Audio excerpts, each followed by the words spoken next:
My name is Cora Hayes. For as long as I can remember, my world has been one of quiet observation, of tending to life in its most patient forms. I'm a botanist at the Empyrean Conservatory in Port Blossom, a grand old glass house where time seems to slow, measured in the unfurling of a fern frond or the gradual blush of a ripening orchid. I find solace in the damp, earthy scent of the soil, in the silent, steady language of plants. They don't lie. They don't pretend. They simply grow toward the light, or they wither. It's a transparent, honest existence, one I tried to emulate in my own life.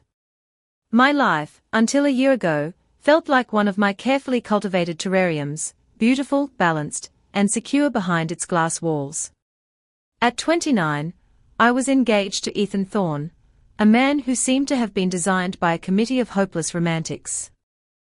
He was a brilliant young architect at Crestview Architecture, with kind eyes, a laugh that could warm a room, and a way of listening that made you feel like you were the only person in the world.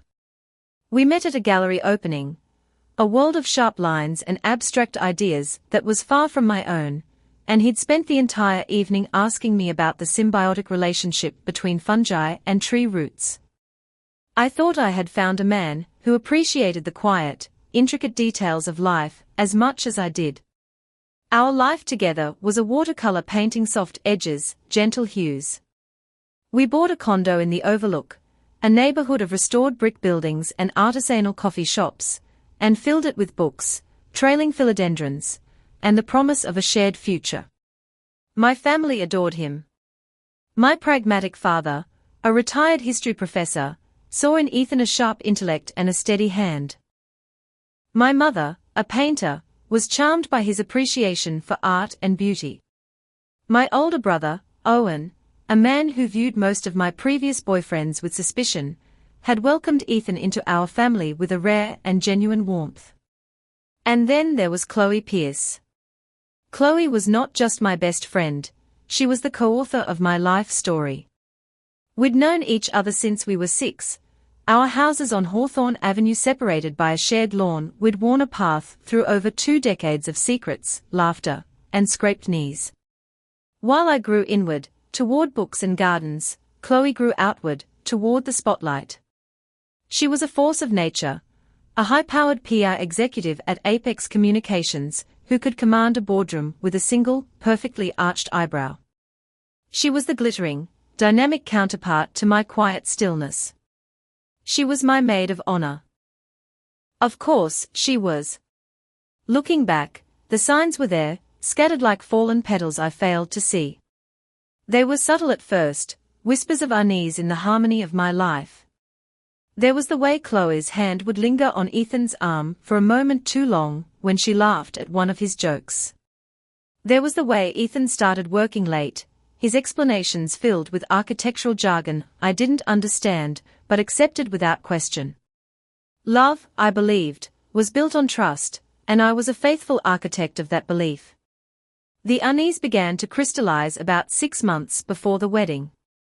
I'd come home early from the conservatory one afternoon, eager to surprise Ethan, and found them in our living room, heads close together over a bottle of wine.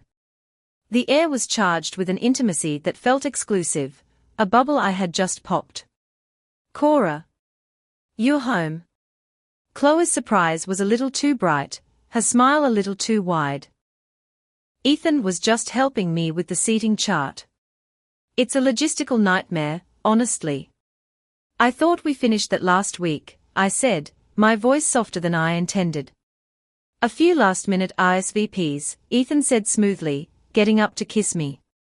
His lips felt cool. Chloe was a lifesaver. My brain was fried from staring at blueprints all day. I let it go. I told myself I was being paranoid, that their closeness was a testament to the beautiful, blended family we were creating. But the quiet moments of doubt began to accumulate. A charge on our joint credit card for a lavish brunch at a hotel I'd never been to, which Ethan dismissed as a business meeting. Chloe mentioning a weekend trip to the coast, the same weekend Ethan told me he was on a solo work retreat to clear his head. Each instance was a tiny crack in the glass of my terrarium, so fine I could almost convince myself it was just a trick of the light. The real tremor, the one that threatened to shatter everything, came 3 months before the wedding. I was looking for a misplaced receipt in our home office and found a document peeking out from under a stack of Ethan's files. It was a confirmation for a prenatal massage. Booked for Chloe Pierce. Paid for with our joint savings account. My breath caught in my throat. I stood there for a long time, the paper trembling in my hand, the world tilting on its axis. When I confronted Ethan that evening, my heart hammering a frantic rhythm against my ribs, he was the picture of calm concern. "Oh, honey, that must be a mistake," he said, taking the paper from me and scanning it with a furrowed brow. "Chloe probably used the wrong card by accident. You know how she gets when she's stressed. I'll talk to her about it. Don't worry." He wrapped his arms around me, his voice a soothing balm. "We have a wedding to plan. Let's not get distracted by clerical errors." He was so reassuring, so logical, that I almost believed him. I wanted to believe him more than anything. But that night, as I lay beside him in the dark, listening to the steady rhythm of his breathing, a cold, clear certainty settled in my soul. Something was wrong. The soil of my life had been poisoned, and if I didn't find the source, everything I had cultivated would die. And so, my quiet observation turned into a quiet investigation. I did not become a different person overnight. There were no dramatic accusations, no tearful ultimatums. My pain was a private, silent thing, a seed of grief I tended in the dark. Outwardly, I continued to be the happy, trusting fiancé. I went to cake tastings, finalized floral arrangements, and smiled through my bridal shower, where Chloe gave a heart-wrenching speech about our lifelong friendship that made my mother weep. But inwardly, I had become a different kind of botanist, one who studies decay. I started with the finances. I logged into our online banking portal and began to trace the patterns. Small, insignificant transactions at first, then larger ones. A weekend at a boutique hotel in wine country. A pair of expensive earrings from a jeweler I'd never heard of. A recurring payment to a luxury car lease that wasn't in Ethan's name. The dates always coincided with times Ethan was supposedly working late or away on business. Methodically, I downloaded every statement, highlighted every discrepancy, and saved them to a password-protected file on my personal laptop. The hardest part was watching them together. I became a student of their secret language, the shared glances across a dinner table, the inside jokes that excluded me, the subtle shifts in body language when I entered a room. I saw the triumph in Chloe's eyes every time she made Ethan laugh, the possessive way she'd steer the conversation toward memories that predated me. She was subtly, expertly, erasing me from my own life. And Ethan, my kind, gentle Ethan, was letting her. He was a beautiful facade, a building with a faulty foundation, and I was finally seeing the cracks. The definitive proof, the piece of evidence that turned my grief into a cold, hard resolve, came from an unexpected source. For my birthday, Ethan had installed a new home security system, complete with small, discreet cameras. "For your peace of mind," he'd said. The system had a feature that sent a notification to my phone if it detected unusual sound or motion when the alarm was on. One afternoon, I was at the conservatory, repotting a rare black bat flower, when my phone buzzed. A sound notification from the living room camera. I knew Ethan was at a site visit and the apartment should have been empty. My hands, smudged with soil, trembled as I opened the app. The camera showed Chloe, pacing our living room, talking on her phone.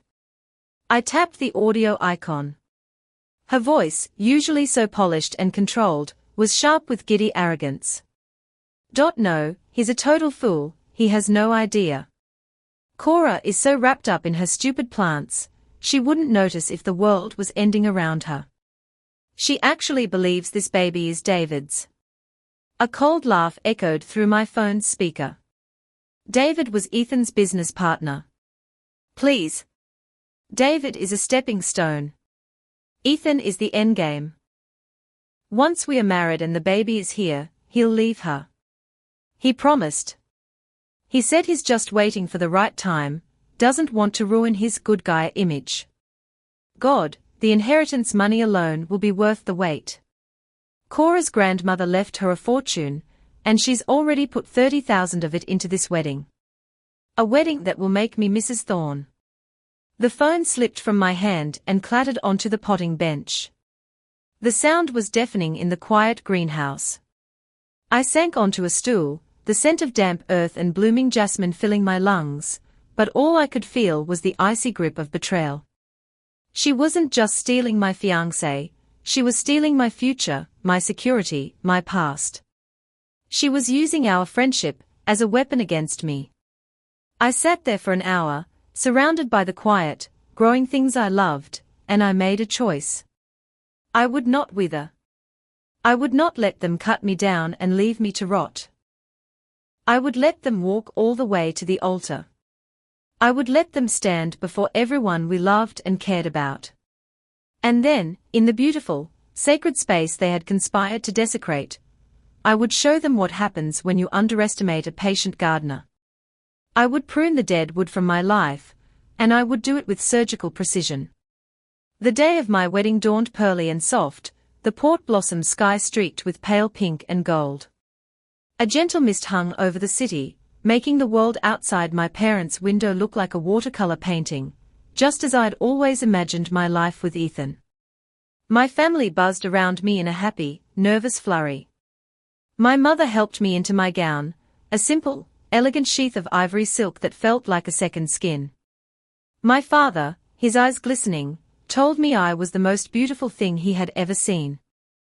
My sister, Zoe, a whirlwind of practicality and sass, made sure I ate a piece of toast. You can't faint at the altar, she'd said, pressing a cup of tea into my hands. It's bad form. I felt strangely calm, a deep, still pool in the center of the storm. The grief was still there, a heavy stone at the bottom of the pool, but on the surface, there was only clarity. I knew what I had to do. The audio file was on my phone, which was tucked into a small, hidden pocket my seamstress had added to my dress. The financial records and other evidence were in a folder, already delivered to my lawyer with specific instructions. Chloe arrived, a vision in dusky blue chiffon, carrying a bouquet of lilies. Are you nervous? She asked, her voice a conspiratorial whisper, as she adjusted my veil. Her eyes shone with a mixture of excitement and pity that turned my stomach. A little, I said, meeting her gaze in the mirror.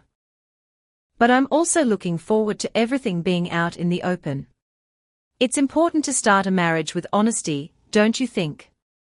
A flicker of something unease crossed her face before she masked it with a brilliant smile. Absolutely. The truth always comes out in the end. Yes, I said softly. It does. The church was breathtaking. St. Jude's was one of the oldest buildings in Port Blossom, with soaring stone arches and stained glass windows that bathed the sanctuary in jewel-toned light. The air was thick with the scent of freesias and old wood. 200 guests filled the pews, their faces turned toward me with love and anticipation, as my father walked me down the aisle. I saw Ethan waiting for me at the altar, looking impossibly handsome in his tailored suit. He looked nervous, his smile tight, and for a fleeting moment, the man I thought I loved flickered before my eyes, and a wave of sorrow washed over me. I mourned the dream of him, the life I had so carefully planned. But as I drew closer, I saw him glance at Chloe, who stood beside me, and they shared a look, a tiny, secret spark of shared victory. The sorrow receded, replaced by a cold, steady resolve. The ceremony began. The old minister's voice was a gentle, comforting rumble as he spoke of love, partnership, and sacred vows. We joined hands. Ethan's palm was clammy.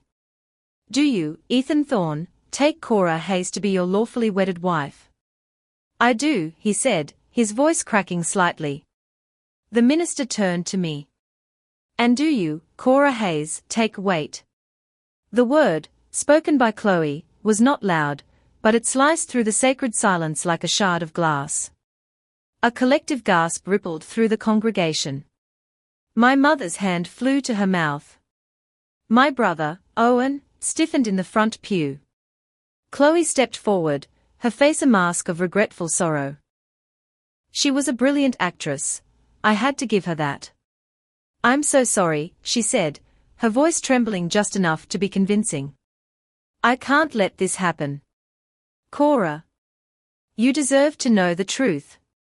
Ethan went pale. "Chloe, don't." "I have to, Ethan. We can't build our future on a foundation of lies." She turned to me, tears welling in her eyes. "Cora, I'm pregnant. And Ethan is the father." The church erupted in a cacophony of shocked whispers. I could feel the weight of 200 pairs of eyes on me, waiting for me to break, to cry, to collapse. I looked at Ethan, whose face had crumpled into a mask of pathetic desperation. He couldn't even look at me. And then, I smiled. It wasn't a happy smile, or a vengeful one. It was a sad, tired smile of profound disappointment. "Oh, Chloe," I said, my voice carrying clearly in the sudden hush. "You poor, misguided girl." Her performance faltered.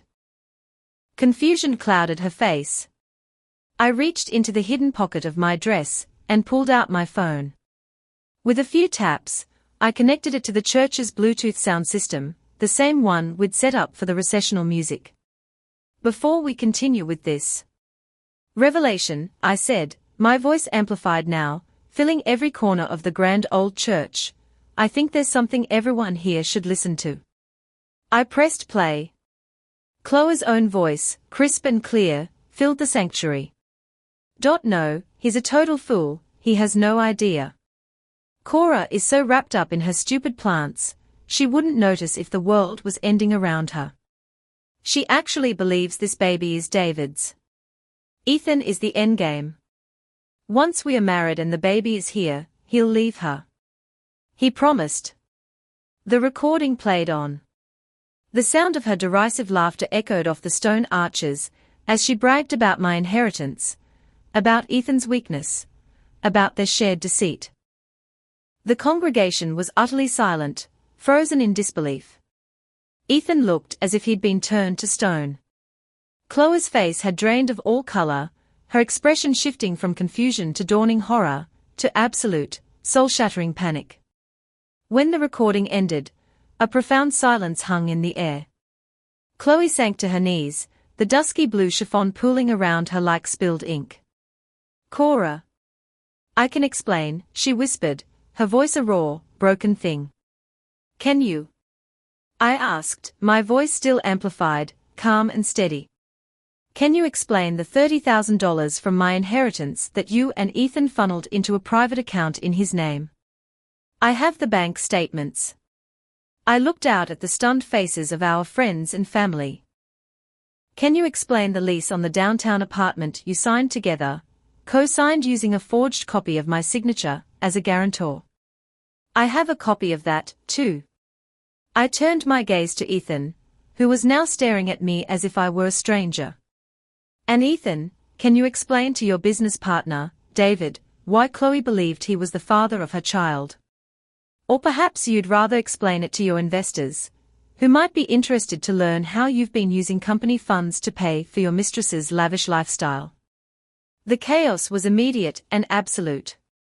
David, standing among the groomsmen, lunged toward Ethan, only to be held back by my brother. My father was on his feet, his face a thundercloud of rage. Chloe was sobbing hysterically on the floor. But I wasn't finished. I stepped forward, my silk dress whispering against the cold stone floor, and looked down at the woman who had been my sister in all but blood. "The most tragic part of all of this, Chloe," I said, my voice softening now, filled with a genuine, aching pity, "is that it was all for nothing. The lies, the betrayal, the destruction. It wasn't even for Ethan's baby. Ethan's head snapped up. What? I pulled a folded paper from my pocket. You see, when I found out about the pregnancy, I did a little more research. I might be a botanist, but I understand genetics.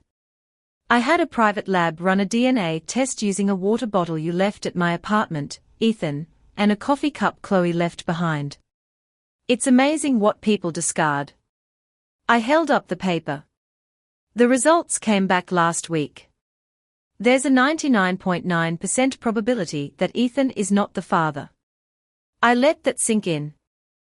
Then, I turned to the congregation, my voice ringing with a final, heartbreaking clarity. So, you see, the wedding is off. But I want to thank you all for coming. You came to witness a union, and in a way, you have. You have witnessed the end of a lie.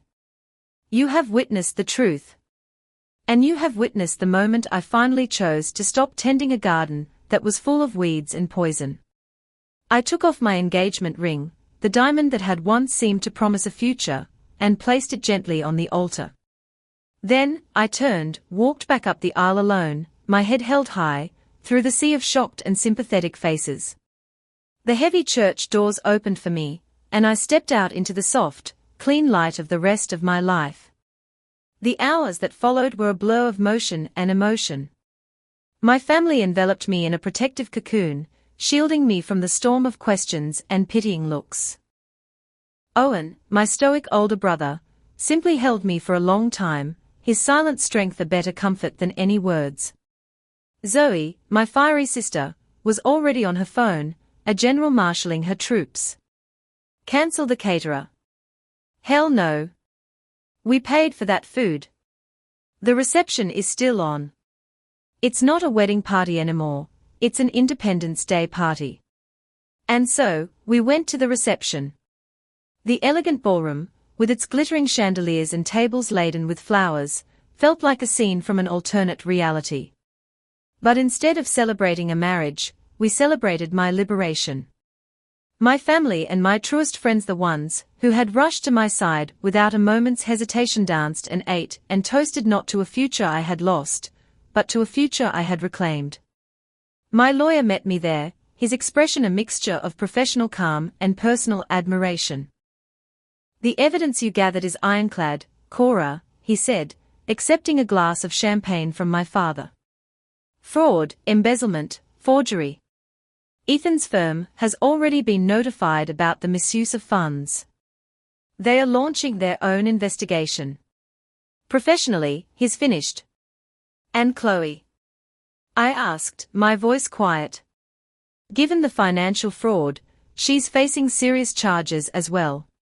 They thought they were being clever, but they were just reckless. I didn't feel a sense of triumph, only a profound, hollowing sadness for the two people I had loved so dearly, who had lost their way so completely. There was no joy in their downfall, only the grim satisfaction of a necessary amputation.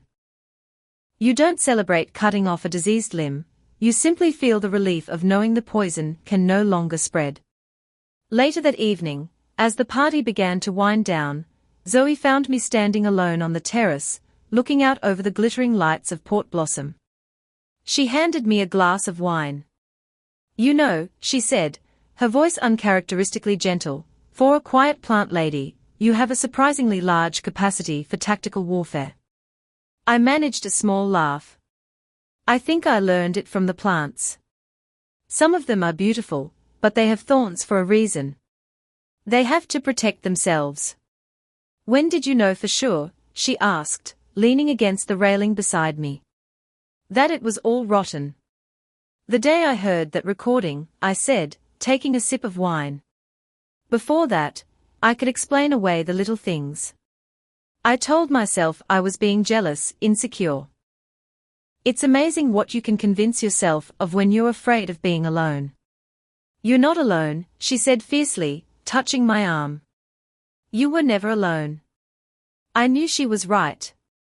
I looked back into the ballroom at the faces of the people who loved me, who had circled their wagons around me without question.